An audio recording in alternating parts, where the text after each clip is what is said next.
Welcome back. Why am I back in a kitchen? Well, it is a different kitchen. It's the kitchen that I have on the West Coast. I'm back in California. But I had a comment from a viewer who thought in my last kitchen example that my exposure was a little off. He thought that I was a little more vibrant than the background plate, which makes a lot of sense because the background plate was just 2 or 3 minutes of rolling on my kitchen in using ambient lighting on kind of a gray Cape Cod day. And then when we step from a green screen, we've got lights and we're lighting up the backdrop. And so it would make a lot of sense that the foreground plate, the talent, would be have a little more contrast. His suggestion was to do this, and I have a link in the description to download one of these charts for free. He suggested putting in a black and white gradient color chart and rolling for a few seconds on your background plate so that you have that as a reference, and then replicating the distance from the camera or the height as best you can for your foreground plate on the green screen, and also rolling for a few seconds. And then in editing, we can go in and we can match up the two.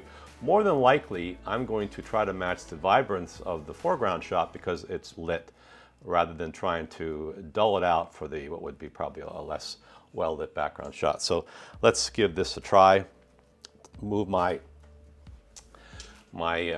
plate out of the way, and again, I have a link. You can print this off. I just print this off on my printer, and we'll give this a try.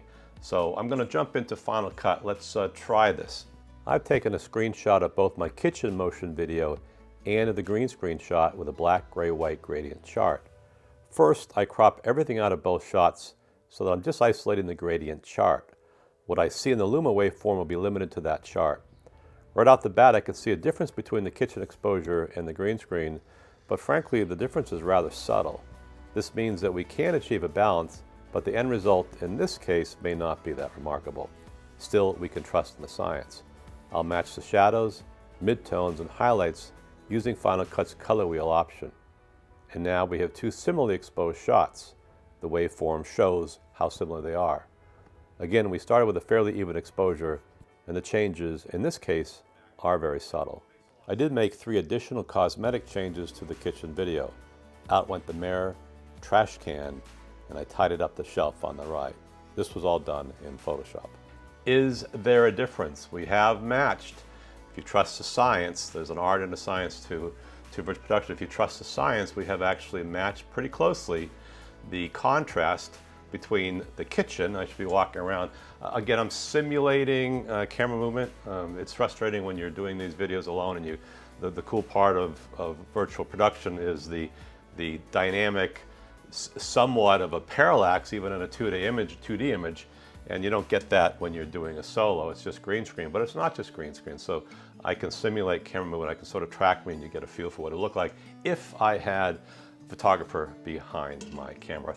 I'm working on a lesson in a video that will come out in a few days on ambient sound. For instance, right now, we should hear the fan,